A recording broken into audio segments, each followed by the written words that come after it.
হরে কৃষ্ণ। তো আজকে আমরা শুরু করব ভগবত গীতার সপ্তম অধ্যায় শ্লোক নাম্বার 11 থেকে। আমরা গত ক্লাসে 10 নম্বর শ্লোক পর্যন্ত পড়েছিলাম। বীজম মাম সর্বভূতানাম বিদ্ধি পার্থ সনাতনম বুদ্ধি বুদ্ধিমতামস্মি তেজস্বিনামহম। তো ভগবান এখন কিভাবে আমরা ভগবান যে সর্বত্রই অবস্থিত, বীজম মাম সর্বভূতানাম ভগবান বলছে ভগবানকে আমরা সর্বত্র কিভাবে বুঝতে পারি, ভগবানকে সর্বত্র বোঝার উপলব্ধি করার বাস্তবিক বা ব্যবহারিক দিকগুলো এখন ভগবান দিচ্ছেন যে কিভাবে ভগবান সর্বত্র রয়েছেন। তো শ্লোক নাম্বার 11, ভগবানের বিভিন্ন বিভূতির কথা এখানে আলোচনা হচ্ছে। তা আমরা অনেকগুলো বিভূতি পেয়েছি।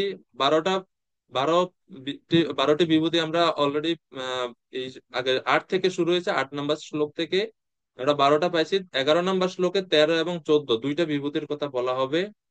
শ্লোক নাম্বার 11, বলম বলবতাম চাহম কামা রাগ বিবর্জিতাম ধর্মা বিরুদ্ধ ভূতেষু কামস্মি ভরতর্ষভ। ভরতর্ষভ, ভরত ঋষভ, এই দুইটি শব্দ একসাথে হয়েছে ভরতর্ষভ। মূলত শব্দটা হচ্ছে ভরত ঋষভ। ঋষভ মানে হচ্ছে শ্রেষ্ঠ। হে ভরত কুল শ্রেষ্ঠ, মানে অর্জুনকে বোঝানো হচ্ছে। হে অর্জুন, যিনি হচ্ছেন ভরত কুল শ্রেষ্ঠ, ভরতর্ষভ অর্জুন, ভগবান বলছেন বলম বলম বলবতাম চাহম। বলবান যে সমস্ত ব্যক্তিরা রয়েছে, বলবান ব্যক্তিদের মধ্যে যে বল, সেটা হচ্ছে আমি। তো এরপরে এটা হচ্ছে প্রথম 13 নম্বর বিভূতি ভগবানের। এবং সবার বল কিন্তু ভগবান না, বা ভগবানের স্বরূপ না। এখানে ভগবান পরে বৈশিষ্ট্য দিচ্ছে কাদের বল ভগবানের স্বরূপ বা ভগবানের প্রতিনিধিত্ব করে। কাদের বল? কাম রাগ বিবর্জিতম, যেই বল কাম এবং কাম মানে হচ্ছে বাসনা, হুম, রাগ মানে হচ্ছে আসক্তি, এই দুইটা বর্জিত, বিবর্জিত মানে বিশেষভাবে বর্জিত। খালি বর্জিত না, যেই বলের পিছনে কাম এবং রাগের ছিটে ফোঁটাও আছে, সেটা ভগবানের প্রতিনিধিত্ব করে না। তাহলে ভগবানের প্রতিনিধিত্ব করে কোন বল? কাম রাগ বিবর্জিতম বলম, যেটা সেটা ভগবানের প্রতিনিধিত্ব করে। তো স্বাভাবিকভাবে বল বা শক্তির মূল আহ উদ্দেশ্য বা কাজ হচ্ছে দুর্বলকে রক্ষা করা।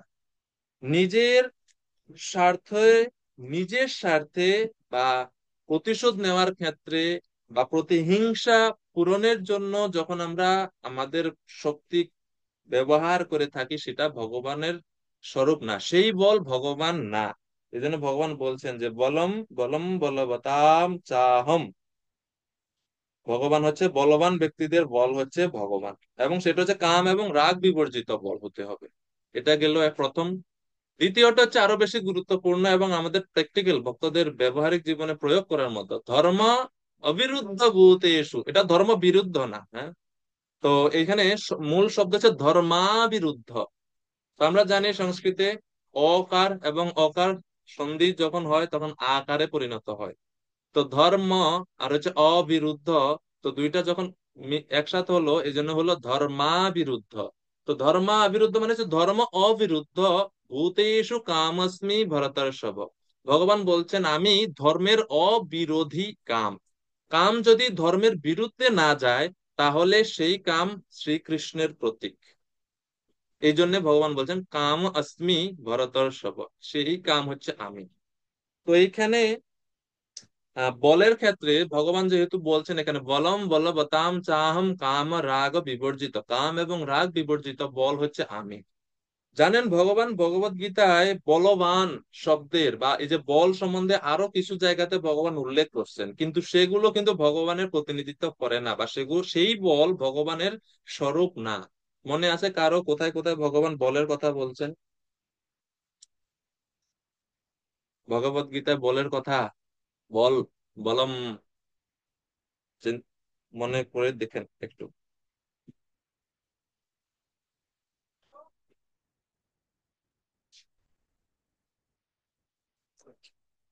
কারো কেউ কেউ কেউ একটু স্মরণ করতে পারবেন? কারো মনে পড়ে ভগবান কোথায় বলের কথা বলছেন ভগবত গীতায়?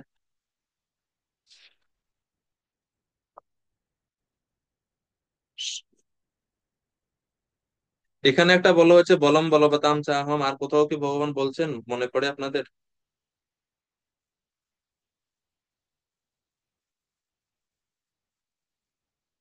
বলের কথা ভগবত গীতায় আরো বিভিন্ন স্থানে আছে। আহ বড় দয়া প্রভু, প্রভু বলুন। হ্যাঁ, সরি প্রভু, বুঝতে পারিনি। হ্যাঁ হ্যাঁ, শুনতে পাচ্ছি, বলুন। অহং সর্বস্ব প্রভব মত্ত সর্বম প্রবর্ততে। হ্যাঁ, অহম সর্বস্ব প্রভব আমি মত্ত সমস্ত সর্বম কিছু প্রবর্ততে ইতি মত্বা। ভজন্তে মাম বুধা ভাব হ্যাঁ, সমন্বিত। তো বলের কথা কিভাবে আছে এই শ্লোকে একটু বুঝেই বলবেন প্রভু। এই শ্লোকের মধ্যে মানে আমি সমস্ত কিছুর উৎস, যেটা ভগবানের তো বলের কথা বলা হচ্ছে। হ্যাঁ, সবকিছু, হ্যাঁ, অনেক ভালো যে ভগবান সবকিছুর উৎস, তো এর মধ্যে যেহেতু সবকিছুর উৎস, তো বলেরও উৎস ভগবান। খুব সুন্দর, বড় দয়া প্রভু। আর কোথাও যেখানে যে সমস্ত শ্লোকে বল সরাসরি উল্লেখ আছে?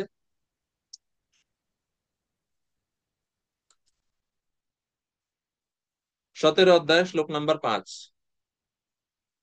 এগুলো নেগেটিভ সেন্সে বলের কথা, যে সমস্ত বল ভগবানের প্রতিনিধিত্ব করে না সেগুলোর কথা আমরা দেখবো। যেমন 17 অধ্যায় আছে শ্লোক নাম্বার 5। অশাস্ত্র বিহিতম ঘোরম তপ্যন্তে ইয়ে তপো জনা দম্বাহংকার সংযুক্তা কামরাগ বলান্বিতা।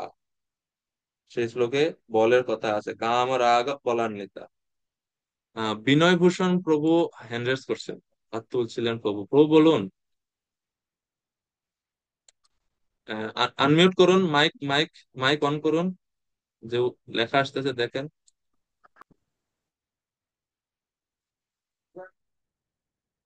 হয়ে গেল, আনমিউট করতে হবে, আপনার শুনতে পারবো না নইলে আমরা। হ্যাঁ, এখন বলুন প্রভু। হ্যাঁ বউ বলছি, সূর্য চন্দ্রের ভগবান বল আছে।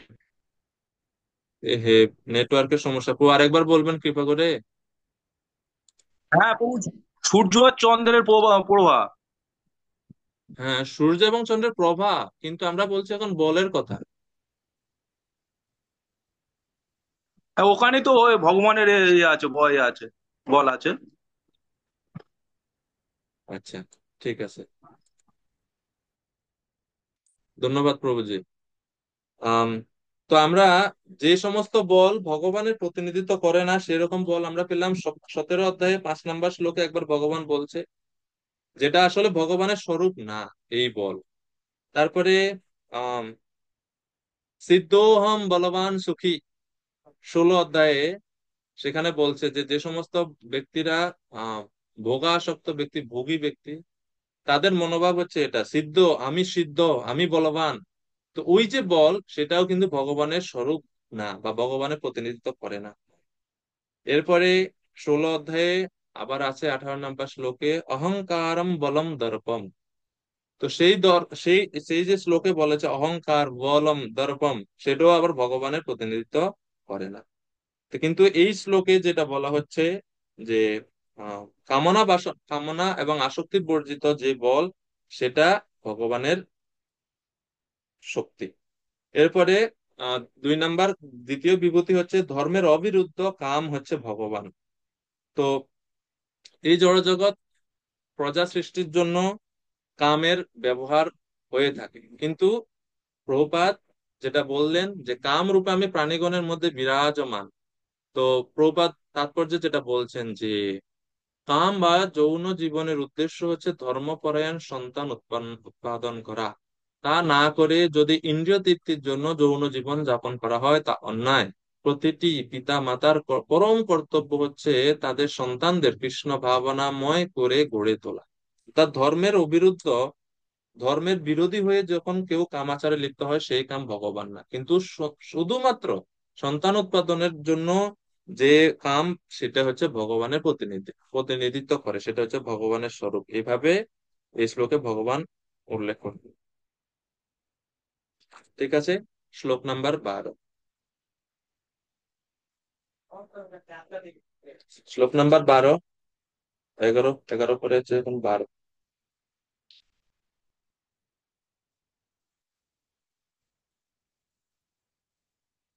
এখন 12 নম্বর শ্লোকে 8 থেকে যা কিছু এতক্ষণ পর্যন্ত ভগবান বলছিলেন, এখন 12 নম্বর শ্লোকের সবগুলোর উপসংহার স্বরূপ বলছেন ভগবান। 12 নম্বর শ্লোকে ভগবান বলছেন যে এই পর্যন্ত যা যা কিছু হচ্ছে, মানে ভালো খারাপ সবকিছুরই উৎস হচ্ছে আমি। ये चैव सात्विका भावा राजसा तामसाश्च ये मत्ते वेति तान् विद्धि न त्वाहं तेषु ते मयि। সমস্ত সাত্ত্বিক, রাজসিক ও তামসিক ভাব সমূহ আমার থেকেই উৎপন্ন বলে জানবে। আমি সেই সকলের অধীন নই, কিন্তু তারা আমার শক্তির অধীন। তো ভগবান বলছেন যে এই পর্যন্ত যা কিছু বলা হচ্ছে সবকিছুই আমার থেকে, তারা আমার শক্তির অধীন সেই সমস্ত ভাব, কিন্তু আমি সেই সকলের অধীন নয়। অর্থাৎ আমি সত্য, রজ, তম এই সমস্ত গুণের অধীন আমি নয়, কিন্তু তারা সেই সমস্ত শক্তি এবং শক্তি থেকে উৎপন্ন যে সমস্ত ভাব, মনোভাব, সেগুলো আমার অধীন। এভাবে ভগবান বলছেন যে আমা থেকেই উৎপন্ন বলে সবকিছু তুমি জানবে, সবই হচ্ছে আমি। তো এখানে এটা হচ্ছে মানে ভগবানের কাছ থেকে সবকিছু আসছে, ভগবানের আধিপত্যটা এখানে 12 নম্বর শ্লোকে বোঝানো হচ্ছে। কিন্তু শেষে আবার বলা হচ্ছে নত ত্বাহম তেষু তে ময়ি, আমি সেগুলোতে নেই এবং সেগুলো আমাতে নেই। আমি আবার সেই সমস্ত সাত্বিক, রাজসিক, তামসিক সেই সমস্ত যে গুণ, সেই গুণের অধীন কিন্তু আমি না।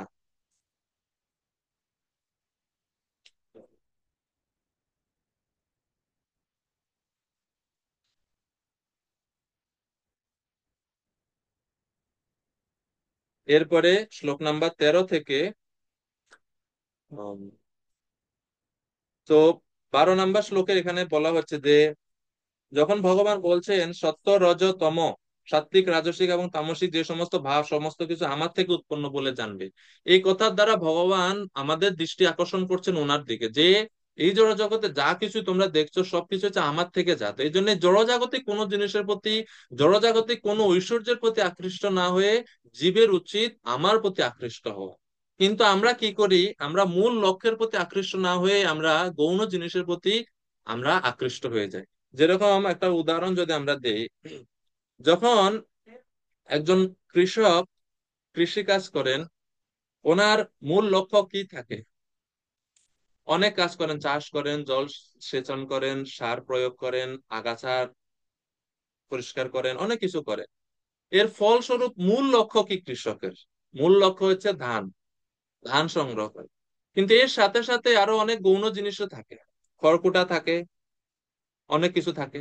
তো কৃষক ধানের জন্য চাষ করেন, তার লক্ষ্য থাকা উচিত ধানের প্রতি, কিন্তু ধানের থেকে দেখা যায় খড়কুটার পরিমাণ অনেক সময় বেশি হয়ে যায়। কিন্তু আমরা মানে কৃষক কখনোই খড়কুটার প্রতি খেয়াল রাখে না, ওনার মূল লক্ষ্য হচ্ছে ধানের প্রতি। সে একই রকম ভাবে সত্য, রজ, তমগুণ জাতীয় জড়জগতে অনেক ঐশ্বর্য, অনেক বিভূতি আমরা দেখতে পাই, কিন্তু আমাদের হচ্ছে সেই সমস্ত বিভূতির প্রতি আকৃষ্ট না হয়ে সেই সমস্ত বিভূতির উৎস যে ভগবান শ্রীকৃষ্ণ, তার প্রতি আকৃষ্ট হওয়া। সেটাই হচ্ছে শ্লোকের মূল ভাব। তো এইভাবে বর্ণনা করার পরে এখন ভগবান বলছেন, এই যে 12 নম্বর শ্লোকে যে তিন গুণের কথা বলছেন, সাত্বিক, রাজসিক, তামসিক, এখন ভগবান বলছেন যে এই তিনটা গুণ, সেই সমস্ত গুণ হচ্ছে আমার অধীন। সমস্ত গুণের অধীন আমি না, সমস্ত গুণের আদি কারণ আমি, কিন্তু গুণের অধীন আমি না, আমি হচ্ছে সমস্ত গুণের অতীত। শ্লোক নাম্বার 13 এবং 14, এই দুটি শ্লোকে ভগবান হচ্ছে গুণ সমূহের নিয়ন্ত্রক, সেই সম্বন্ধে বলা হচ্ছে। শ্লোক নাম্বার 13, त्रिभिः गुणमयैः भावैः एभिः सर्वमिदं जगत् मोहितं नाभिजानाति मामेभ्य परमव्ययम्। তো অর্জুনের মনে একটা প্রশ্ন যে হে প্রভু, আপনি এতক্ষণ ভাবে আমাকে বুঝালেন জগতের সর্বত্র আপনার বিভূতি, কিভাবে সব জায়গায় আমরা আপনাকে দর্শন করতে পারি। তাহলে সর্বত্র যদি আপনি হন, সবকিছু যদি আপনার থেকে আসে, তাহলে কেন বদ্ধ জীব আপনার প্রতি শরণাগত হয় না? কি কারণে? তো এখন ভগবান 13 এবং 14 এই দুইটি শ্লোকে কারণ বলছেন, যেহেতু ত্রিভি গুণময়ী ভাবই এভি সর্বমিদম জগৎ মোহিতম। এভি সর্বমিদম জগৎ, এই জগৎ থেকে সবাই গুণ ত্রিভি, এই তিন গুণের দ্বারা মোহিত হওয়ার ফলে না জানাতি মাম, আমাকে তারা জানতে পারে না, আমার মাহাত্ম্য তারা বুঝতে পারে না। আর এই কারণে মামেভ্য পরমাভ্যয়ম, তারা আমাকে পরম আশ্রয় বলে গ্রহণ করে না, তারা বিভিন্ন জড়জাগতিক অন্য সমস্ত আশ্রয়ের প্রতি তারা ধাবিত হয়ে থাকে। তো একটা হচ্ছে আশ্রয়, আর একটা হচ্ছে আশ্রিত। পরমেশ্বর ভগবান শ্রীকৃষ্ণ হচ্ছেন আশ্রয় তত্ত্ব। তো আমরা যদি মানে আশ্রয় তত্ত্ব বলতে তিনি সবকিছুর আশ্রয়, সবকিছু ওনাকে আশ্রয় করে অবস্থান করছে। তা আমরা সেই মূল আশ্রয় যিনি, তার প্রতি আমরা নজর না দিয়ে আমরা যে সমস্ত আশ্রিত তত্ত্ব অর্থাৎ যারা ডিপেন্ডেন্ট, তাদের প্রতি আমরা ধাবিত হই। এই কারণে আমরা জড়জগতে বারবার দুঃখ দুঃখ দুঃখ দুঃখ ভোগ করি। ঠিক আছে, যে নৌকাটা ফুটা যুক্ত, যে নৌকাতে ছিদ্র আছে, সেই নৌকা যদি আপনি আহ আরোহণ করেন এবং নদী পার করার চেষ্টা করেন, তাহলে আপনার চেষ্টা ব্যর্থ হবে কিনা, কারণ আপনি যার উপর আশ্রয় করে রয়েছেন সেই আশ্রয়টাই হচ্ছে ত্রুটিযুক্ত, কিন্তু মূল আশ্রয়ের কাছে আপনি যাচ্ছেন না। তো এই হচ্ছে আহ আমাদের মূল বিষয়। তো এই জন্য ভগবান বলছেন ত্রিভি গুণময়ী ভাবই, এই জগৎ তিনটি গুণের দ্বারা মোহিত হওয়ার ফলে মাম নবি জানাতি, আমাকে জানতে পারে না যে আমি হচ্ছে মাম এবার পরম অব্যয়ম, আমি হচ্ছে পরম এবং অব্যয় তত্ত্ব। এটা মানুষে জানতে পারে না, মানুষে ভুল করে। এখন এই তিন গুণ থেকে কিভাবে জীব উদ্ধার হতে পারে, বা এই তিন গুণের শক্তি বা কতটুকু, সেই সম্বন্ধে ভগবান এখন সেই তিন গুণের উদ্ধার, এতক্ষণ পর্যন্ত রোগের কথা বললেন যে ওকে আহ প্রাণেশ্বর রাঘব প্রভু, আপনার এখন বয়স হয়ে গেছে, সুগারের সমস্যা হতে পারে। মানে আমি জাস্ট উদাহরণ দিচ্ছি। তো সুগারের সমস্যা হতে পারে, আপনি সাবধানে থাকবেন, আপনাকে সাবধান করেছে। তখন স্বাভাবিকভাবে প্রাণেশ্বর প্রভু বলবেন তাহলে প্রভু, আমার যদি সুগারের সমস্যা হয় তো ওষুধ কি হবে, একটু খাওয়ার ওষুধ দেন। যতক্ষণ পর্যন্ত ভগবান বলছেন বিভূতি সম্বন্ধে বললেন এবং বলছেন যে বদ্ধজীব মায়া দ্বারা মোহিত হওয়ার কারণে তারা আমাকে বুঝতে পারে না, তারা বিভূতির প্রতি আকৃষ্ট হয়ে জড়জগতে বারবার জন্ম মৃত্যুর চক্রে আবর্ত হচ্ছে। তো এখন এর থেকে মুক্তির উপায় কি, ঔষধটা কি, সেটা বলুন। তো এখন ভগবান 14 নম্বর শ্লোকে উপায় দিচ্ছেন বা ঔষধটা দিচ্ছেন, কোন উপায় আমরা অবলম্বন করলে এই মায়া থেকে, মায়ার প্রভাব থেকে আমরা মুক্ত হতে পারবো, কিভাবে ত্রিগুণের বর্তন থেকে মুক্ত হয়ে শ্রীকৃষ্ণকে আমরা উপলব্ধি করতে পারবো, সেটা 14 নম্বর শ্লোকে ভগবান বলছে। শ্লোক নাম্বার 14। তো দুইটা জিনিস এখানে ভগবান বলছেন, মায়ার স্বরূপ সম্বন্ধে বলছেন এবং মায়া থেকে উত্তীর্ণ হওয়ার উপায় কি সেই সম্বন্ধে ভগবান বলছেন। দুইটা জিনিস 14 নম্বর শ্লোকে। দৈবী হিয়েষা গুণময়ী মম মায়া দুরত্যয়া, মাম এব ইয়ে প্রপদ্যন্তে মায়ামেতাম তরন্তি তে। দৈবী হি এষা গুণময়ী মম মায়া দুরত্যয়া, এই প্রথম লাইনে মায়ার স্বরূপ সম্বন্ধে বলছে, যে মায়াটা আসলে কি। তো বলছে প্রথম বৈশিষ্ট্য মায়ার দৈবী হি এষা গুণময়ী, এই মায়া হচ্ছে দৈবী মায়া, এবং 2 নম্বর বৈশিষ্ট্য হচ্ছে গুণময় অর্থাৎ ত্রিগুণাত্মিকা। এই মায়া 3 গুণ রূপে বদ্ধজীবের কাছে নিজেকে প্রকাশ করে। তো মায়া এই 3 গুণ রূপে বিভিন্ন শ্রেণী ক্যাটাগরি মানুষের কাছে নিজেকে রিপ্রেজেন্ট করে। মায়ার প্রভাব বুঝতে পারা খুবই কঠিন। মুহিয়ন্তি কবয়োপিহি, যারা কবি, জ্ঞানী, পণ্ডিত, তারা পর্যন্ত মোহিত হয়ে যায়। এত ভাবে মোহিত করে মায়া, যে মায়ার মোহন, মায়ার দ্বারা মোহিত হওয়ার ফলে আমরা বুঝতে পারি, আমরা মনে করি যে আমি তো মায়ার দ্বারা মোহিত না। মানে মায়া এত শক্তিশালী যে মায়া আপনাকে মোহিত করবে এবং আপনি ভাবতে বাধ্য হবেন যে আমি মায়া বন্ধনে আবদ্ধ না। এটা হচ্ছে বিষয়। এটা হচ্ছে ঠিক এরকম যে যখন আমরা অহংকারের দ্বারা ক্রান্ত হই, তখন আমরা ভাবি আমি বিনয়ী। তো বলছে যেই মুহূর্তে আমাদের মাথায় চিন্তা আসে যে আমি বিনয়ী, সেই মুহূর্তে বিনয় গুণটা আমরা হারিয়ে ফেলি। বিনয় এত সূক্ষ্ম এবং এত কোমল একটা গুণ। তো একই রকম ভাবে মায়াও এরকম, মায়া আমাদেরকে ভাবতে ভাবতে বাধ্য করে যে আমরা মায়ার দ্বারা আবদ্ধ না। যেমন কেউ যখন স্বাভাবিকভাবে জব করছে, জব করতে করতে করতে একটু তন্দ্রাচ্ছন্ন, একটু ঘুম আসছে, পাশের জন যদি একটু ডেকে দেয় যে প্রভু হরি বল, তখন একটু রাগ উঠেছে, হ্যাঁ আপনি ডিস্টার্ব করতেছেন কেন, আমি তো ধ্যান করছিলাম এত সময়, আমি কত মনোযোগ সহকারে জব করতেছি, আপনি ডাকেন কেন, ডিস্টার্ব করেন কেন। তো এই যে ভক্তটা আমাকে মায়ার থেকে বের করার চেষ্টা করতেছে, কিন্তু আমি ভাবতেছি যে আমি তো জব করতেছি, ইনি শুধু শুধু আমাকে ডিস্টার্ব কেন করছো। এই হচ্ছে মায়া।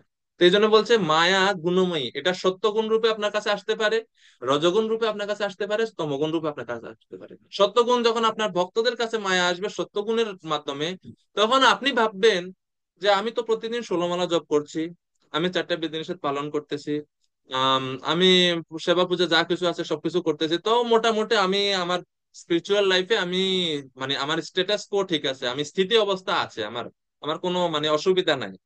তো এটা আপনাকে ভাবতে বাধ্য করবে মায়া। তো কিন্তু প্রভুপাদ বলছেন যে একজন ভক্ত কখনোই তার আধ্যাত্মিক কার্যকলাপ নিয়ে সন্তুষ্ট থাকবে না। এটা হচ্ছে ভক্তির একটা লক্ষণ, যে আম, প্রতিক্ষণ বর্ধমান, এটা প্রতি মুহূর্তে বাড়বে। আপনি যদি আপনার 16 মালা জপ করে সন্তুষ্ট পান মনের মধ্যে যে না আমি তো ঠিক আছে, আমি জপ করতেছি, আর আর আর বেশি কিছু করা লাগবে না। ভক্তি মানে কি, খুব সহজ জিনিস। 16 মালা জপ, ভগবানকে নিবেদন করে প্রসাদ ভোজন, ব্যাস শেষ হয়ে গেল। তো এইভাবে যখন আমরা ভাবি যে আমার পারমার্থিক উন্নতির আর প্রচেষ্টা করার কোনো দরকার নেই, আমি অলরেডি উন্নত স্তরে আছি, এটা হচ্ছে সত্যগুণে মায়া আপনাকে আক্রমণ করছে।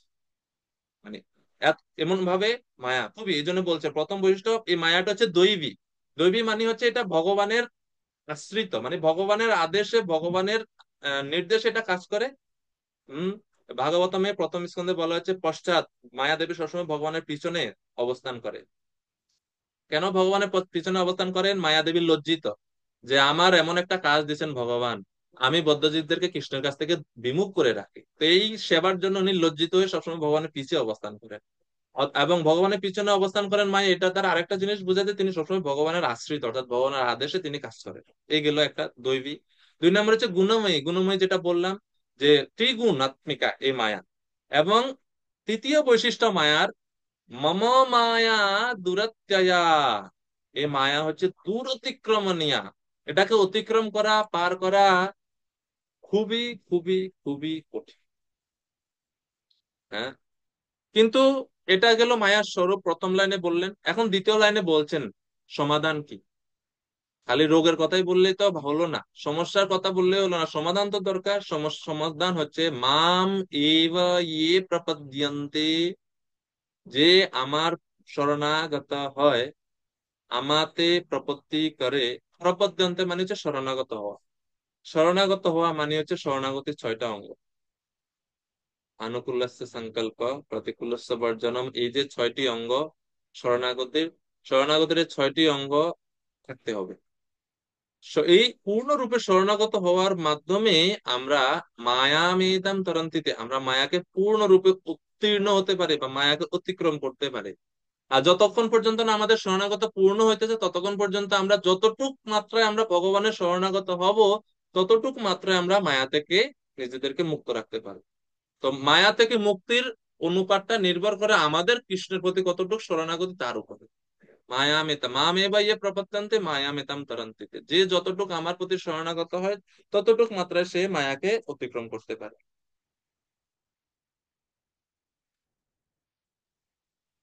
এই হচ্ছে মায়া স্বরূপ এবং এর থেকে সমাধান।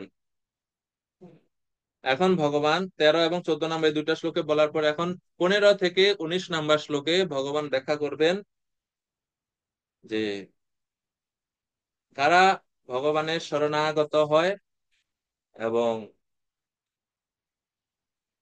কারা ভগবানের শরণাগত হয় না। যেহেতু 15 নম্বর শ্লোক, 14 নম্বর শ্লোকে ভগবান বলছেন মা মে বা ইয়ে প্রপত্যন্তে, যারা আমার শরণাগত হয়। তো এই শরণাগত প্রশ্ন যেহেতু আসছে, তো এখন ভগবান ব্যাখ্যা করতেছেন যে কারা কারা আমার শরণাগত হয় এবং তাদের কি গতি, আর কারা কারা আমার শরণাগত হয় না। অর্থাৎ যারা অধার্মিক তারা আমার শরণাগত হয় না, যারা ধার্মিক তারা আমার শরণাগত হয়। ঠিক আছে। তো এই হচ্ছে 15 থেকে 19 নম্বর শ্লোকে এই আলোচনা। তো চলুন আমরা শুরু করি শ্লোক নাম্বার 15। নামাম দুষ্কৃতিনো মূঢ়া প্রপদ্যন্তে নরাধমাঃ মায়য়া অপহৃত জ্ঞানা আসুরম ভাবমাশ্রিতাঃ। তো বলা হচ্ছে 4 প্রকার দুষ্কৃতকারী যারা ভগবানের শরণাগত হয় না। যেহেতু আগের শ্লোকে ভগবান শরণাগত হওয়ার কথা বলছেন, মামে বা ইয়ে প্রপদ্যন্তে, তো কারা ভগবানের প্রপত্তি স্বীকার করে না, তাদের কথা আগে বলছেন। চার প্রকার তারা। কারা কারা তারা? তো বলছে, নমাম, আমার প্রতি শরণাগত হয় না। প্রথম ব্যক্তি হচ্ছে কি? দুষ্কৃতি না, অর্থাৎ দুষ্কৃতিকারী। দুই নাম্বার হচ্ছে মূঢ়া। তিন নাম্বার হচ্ছে নরাধমা। এবং চতুর্থ হচ্ছে মায়া অপহিত জ্ঞানা। এই চার প্রকার ব্যক্তি, এদেরকে বলা হচ্ছে অধার্মিক। চার প্রকার দুষ্কৃতিকারী, চার প্রকার ব্যক্তি, এরা এরা চার প্রকারই হচ্ছে দুষ্কৃতিকারী। তারা ভগবানের শরণাগত হয় না। তো দুষ্কৃতিকারীদের মধ্যে প্রথমে বলছে নমাম, দুষ্কৃতি ন, দুষ্কৃতি ন কারা, নরাধম কারা, মূঢ় কারা, এবং মায়া অপহিত জ্ঞান কারা। আমরা একটু জানার চেষ্টা করি। প্রথমে বলছে মূঢ়। মূঢ় কারা? তাদেরকে মূঢ় বলা হচ্ছে। চার প্রকার দুষ্কৃতির মধ্যে প্রথম হচ্ছে মূঢ়। মূঢ়কে শিল প্রভুপাদ বলছেন, মূঢ় মানে হচ্ছে সহজ কথা হচ্ছে, যে সমস্ত ব্যক্তি গাধার মতো কঠোর পরিশ্রমী এবং ভারবাহী, তারা হচ্ছে মূঢ়। অর্থাৎ ফলের প্রতি আসক্ত হয়ে যারা সকাম কর্মে লিপ্ত হয়, বিভিন্ন দেব দেবতাদের উপাসনা করে, তারা হচ্ছে মূঢ়। তাদের স্বভাবটা কেমন? ঠিক গর্দবের মতো বা গাধার মতো। গাধা যেরকম কঠোর পরিশ্রম করে মনিবের জন্য, অল্প একটু ঘাসের জন্য, ঘাস পাওয়ার আশায়, কিন্তু সে এত মূঢ় মূঢ়, সে বুঝতে পারে না যে ঘাসের তো অভাব নেই চারিদিকে, কেন আমি এই এক মুষ্টি ঘাস পাওয়ার জন্য সারাদিন এত পরিশ্রম করব। এই যে গর্দবের মতো বুদ্ধি, সেটা হচ্ছে মূঢ়তা। প্রবাদ করছে দিন রাত পরিশ্রম করছে, এত পরিশ্রম করছে, কিন্তু কি খায়, কি উপভোগ করে? এত কষ্ট কষ্ট যে করছে, উপভোগ কি করে? সামান্য একটু মাত্র উপভোগ করে। এই কষ্টের উপার্জিত অর্থে সবকিছু সে উপভোগ করতে পারে না। যেরকম গর্দব সারা দিন এত কষ্ট করে, কিন্তু খায় অল্প এক পেটি ঘাস, তার উপর আবার মাইরও খায় মনিবের হাতে। তো মূঢ় ব্যক্তিদের অবস্থাও ঠিক এরকম। তো বিশ্বনাথ চক্রবর্তী ঠাকুর বলছেন, চার প্রকার দুষ্কৃতির মধ্যে কিছু লোক হচ্ছে মূঢ় কর্মী, যারা পশুর মতো জীবন যাপন করে, যারা ভাগ্যকে দোষারোপ করে ভগবানের অমৃতময় বিশ্বসমূহ এড়িয়ে চলে এবং পরিবর্তে ধর্মবিরুদ্ধ কথাবার্তা শ্রবণ করে।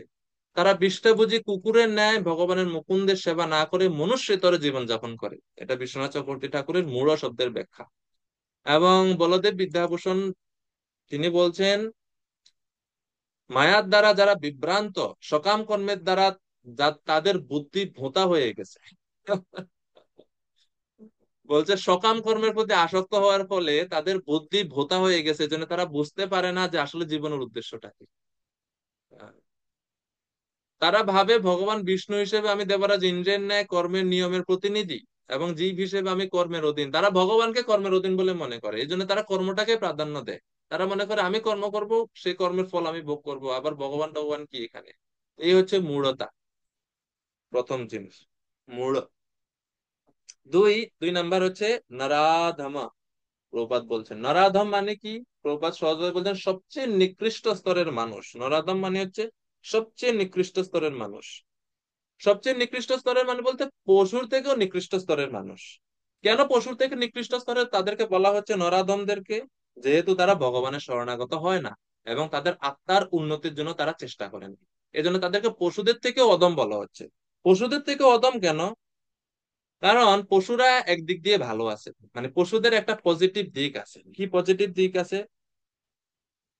পশুরা তাদের আপন ক্ষমতার সীমার মধ্যে থাকে, কিন্তু মানুষ হয়েও মানুষ নিজের সীমা বা নিজের আয়ত্তের মধ্যে থাকে না।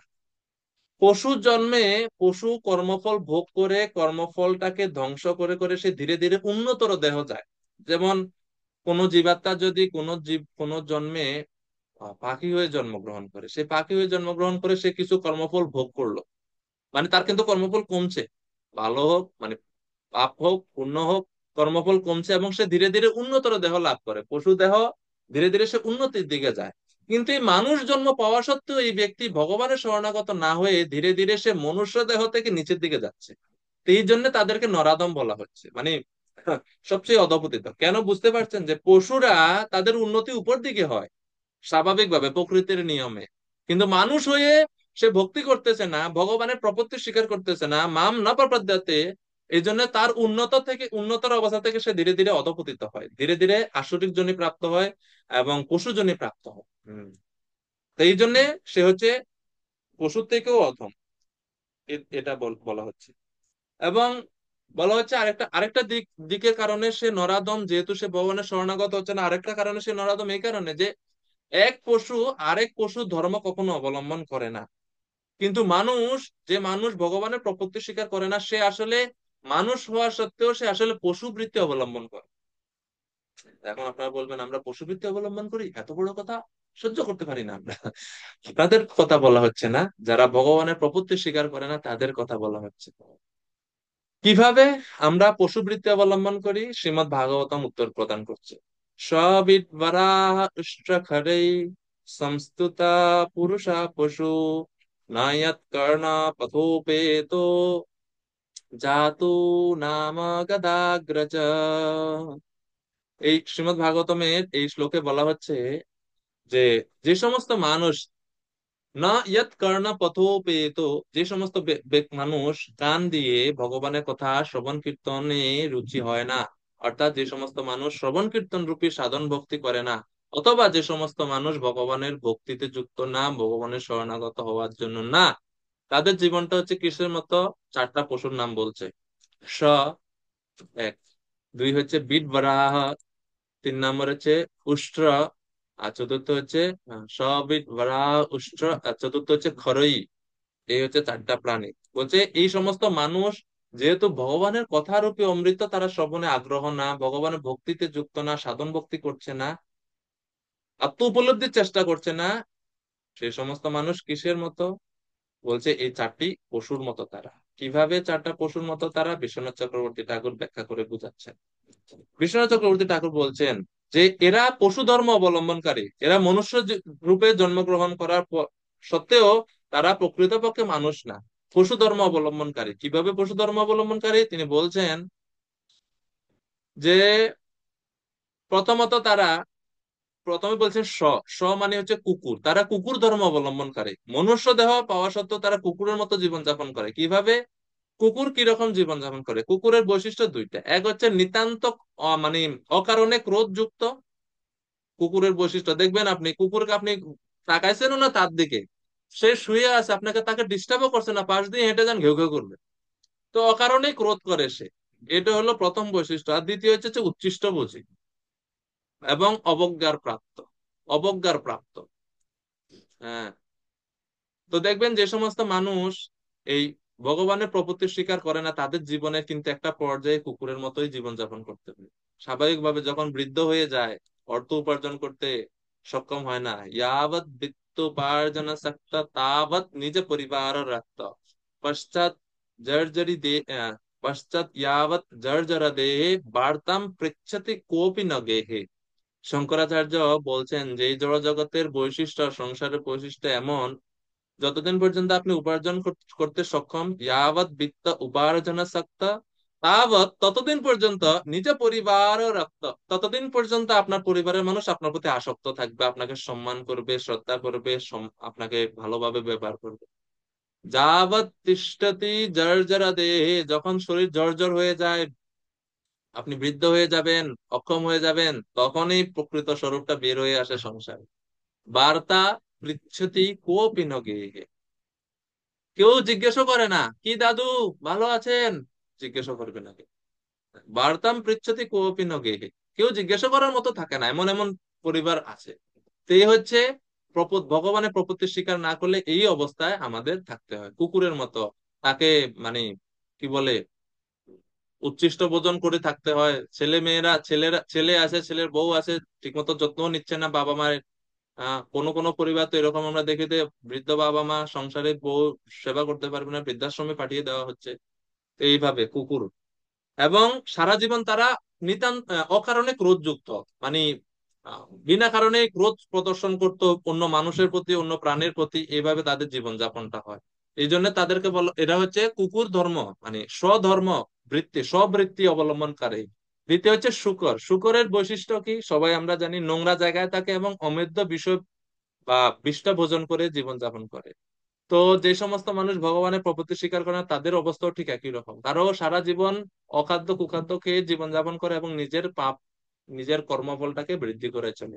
তো এই যে এটা হচ্ছে আহ শূকর বৃত্তি অবলম্বনকারী। তারপরে তৃতীয় হচ্ছে উষ্ট্র। উষ্ট্র মানে হচ্ছে উট।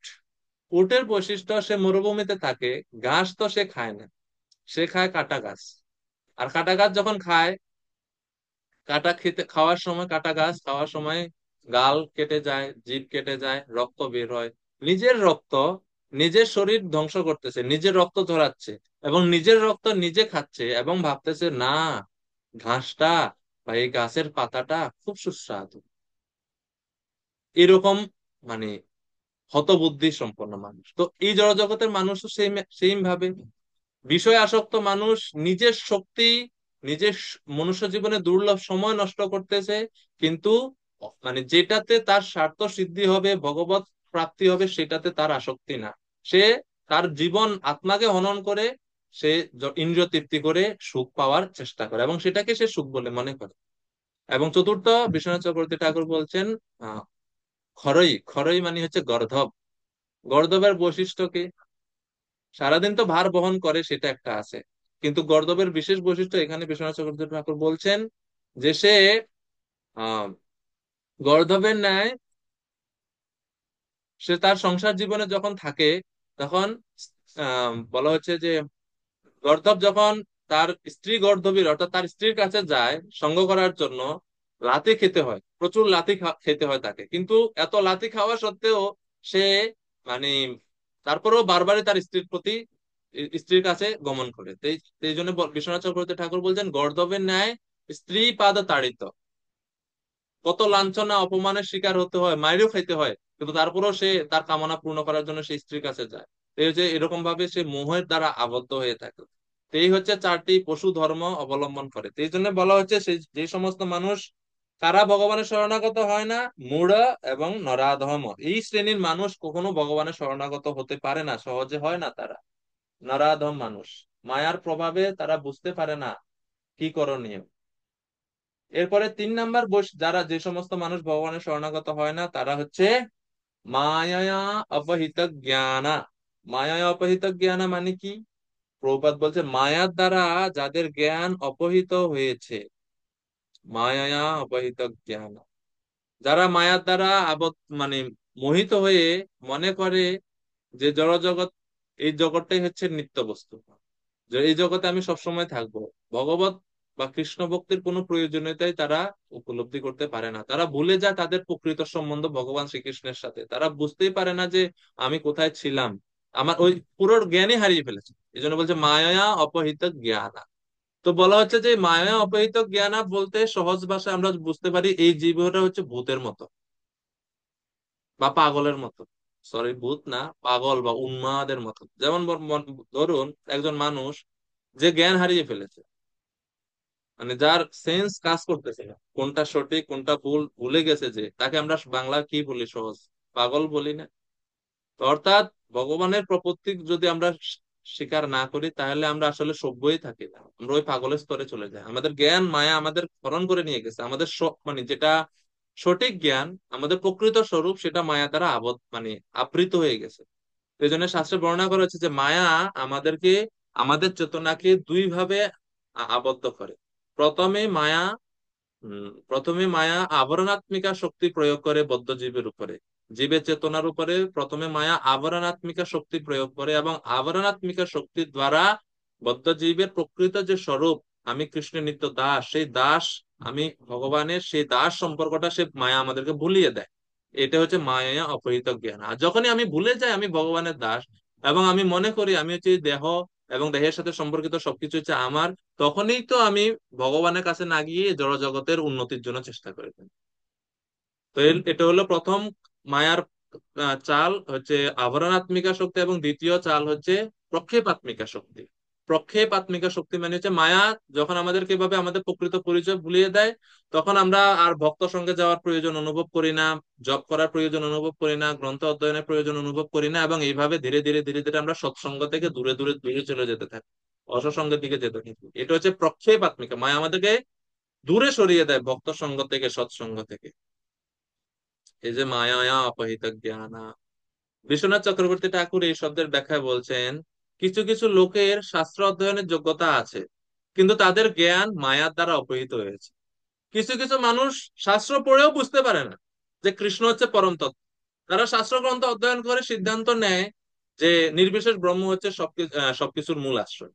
তো এইটা তারাও মায়ার দ্বারা অপহৃত জ্ঞান, বিশ্বনাথ চক্রবর্তী ঠাকুরের কথা। তাই তাদের ভাবনা হলো বৈকুণ্ঠে নারায়ণই হলে ভক্তিযোগের দ্বারা প্রাপ্য একমাত্র নিত্য বস্তু, নররূপী কৃষ্ণ রাম অথবা অন্য অবতারেরা নন। তাই শ্রীকৃষ্ণ বলেছেন, আমি নররূপে যখন আবির্ভূত হই তখন মূর্খ ব্যক্তিরা আমাকে দেখে উপহাস করে।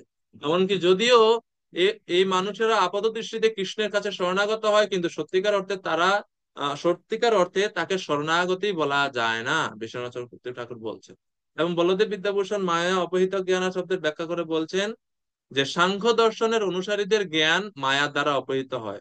তারা আমাকে অবজ্ঞা করে, যদিও হাজার হাজার শাস্ত্রগ্রন্থে আমাকেই সর্বজ্ঞ, সর্বশক্তিমান, সবকিছু স্রষ্টা ও একমাত্র মুক্তিদাতা বলে স্বীকার করা হয়েছে। কারণ কেননা তারা মায়ার দ্বারা প্রভাবিত, তাই তারা সেটা ভুলে গিয়ে ভ্রান্ত ধারণার বশবর্তী হয়ে প্রতারণাপূর্ণ যুক্তির অবতারণা করে অন্যান্য সিদ্ধান্ত গ্রহণ করে এবং আমার প্রতি তারা শরণাগত হয় না। তারপরে এটা হলো মায়া অপহৃত জ্ঞানা। এই জন্য দেখবেন পৃথিবীতে অনেক বড় বড় দার্শনিক পণ্ডিত জ্ঞানী ব্যক্তি রয়েছে, কিন্তু তারপরেও তারা ভগবানকে অবজ্ঞা করে। তারা ভগবান যে পরম তত্ত্ব, পরম আশ্রয়, সেটা তারা বুঝতে পারে না। এটা হচ্ছে মায়া অপহৃত জ্ঞানার উদাহরণ। এবং চতুর্থ হচ্ছে আসুরম ভাবম আশ্রিতা। অসুর, অসুর মানে কি? আসুরম ভাবম আশ্রিতা মানে হচ্ছে অসুরেরা আসুরিক ভাব গ্রহণ করে। আসুরম মানে ভগবানের প্রতি তারা ঈর্ষাপরায়ণ হয় যারা, এবং যারা নাস্তিক, তো এই শ্রেণীর মানুষও ভগবানের শরণাগত হয় না। যারা আসুরিক, অর্থাৎ আসুরিক বলতে ভগবানের প্রতি ঈর্ষাপরায়ণ, ভগবানের বিরোধী, বিষ্ণু বিরোধী, এবং যারা নাস্তিক, তাদেরকে আসুরিক বলে বর্ণনা করা হচ্ছে। এই শ্রেণীর মানুষও ভগবানের কখনো শরণাগত হয় না। তারা যুক্তি প্রদান করে, যারা আসুরি ভাব আশ্রিতা বা আসুরিক ভাবাপন্ন ব্যক্তি, তারা যুক্তি প্রদর্শন করে যে পরমেশ্বর ভগবান কখনোই এই জগতে অবতরণ করতে পারেন না।